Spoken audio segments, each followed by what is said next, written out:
Off the top here at 5, we begin with our coverage on the war in Israel. It's been 2 days since Hamas launched an unprecedented attack from Gaza and 1 day since Israel declared war. We have live team coverage for you tonight as we break down why this war could have a huge impact here at home. Tom Fitzgerald standing by with that angle of the story. But we're going to start with Shirin Berger about what got us here and where the fighting stands now. Shirin?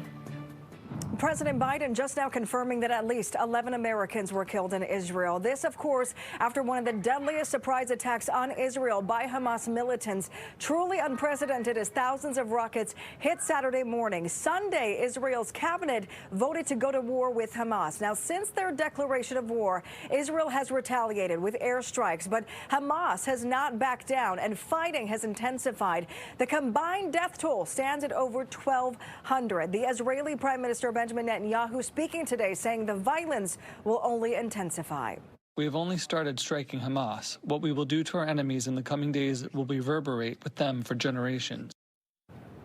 And it is nighttime in Israel now after 3 days of fighting. This is a live look at Jerusalem, Israel's capital city, where military leaders have ordered a complete siege on the Gaza Strip, cutting off food, water, electricity to more than 2 million people. Again, hundreds of innocent Palestinians, women, children also being killed and injured, caught in the crossfire of this war. And you have to remember, unlike Israel, the Gaza Strip has no air raid sirens, no bomb shelters, and complicating operations for Israelis are the hostages taken by Hamas. At least 100 people are being held captive in Gaza. Meanwhile, the Wall Street Journal is also now reporting that Iran helped Hamas plan its attack on Israel. U.S. officials, however, say they have not seen any evidence of Iran's involvement in the attacks. But of course, given the sophistication of this attack, a lot more details to come in the coming days. Jim? And across our region tonight, there are real worries the terror attack by Hamas in Israel could draw the U.S. into a larger, possibly even world war. A top Israeli diplomat telling Fox 5 the attack on his country is their 9/11.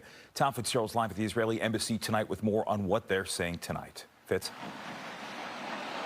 Jim, good evening. Israeli officials here at the embassy tell us they are confident they have the broad support of the U.S. government, but right now they are making a direct appeal to the American people to make sure they have their continued support and also to send the message that Gaza cannot happen again. Here at the Israeli embassy today, there were scenes of that outpouring of support. People showing up here today with messages, with flowers for these innocent Israeli citizens who were massacred in this Hamas attack over the weekend. Now, included in this were people of Iranian descent, people who say they do not agree with their own government's hostility towards Israel for decades now, and wanted to send a message to the embassy staff here that some Iranians here who live in our area fully support Israel in this. Now, you talk to people from the Middle East and they will tell you this, in their view, is the kind of violence that was seen in this country we all know too well on 9/11, and they say this is a lesson that terrorism is not contained to just one part of the world. Number one is humanity. The humanity has been under attack, and we need to show our solidarity with the people of the whole world. This is the same thing, the same act as September 11. Well, I don't think it's going to have anything. It's going to be at the point that it can get to a World War III.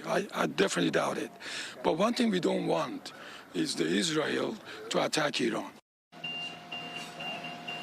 So we know that the Pentagon is sending the Gerald R. Ford aircraft carrier group to that region, and this now sparks a very big question in a lot of people's minds. Could this conflict in Israel spark a larger, broader World War III scenario? It is a question that military analysts are not dismissing tonight, and one of the top officials here at the Israeli embassy tells Fox 5 that in order to avoid that from happening, there needs to be strong support for Israel right now, and Hamas, in his words, must be defeated. What is happening now in Israel happened here not too many years ago in 9/11, and could unfortunately happen anywhere else around the world at any given time if we don't all know how to fight against terrorism. Where it can get nasty should the Israelis decide to go after Iran. And if that happens, is the United States going to get, kind of drawn into it from that perspective? So, Tom, I think we've got to be concerned about that real possibility.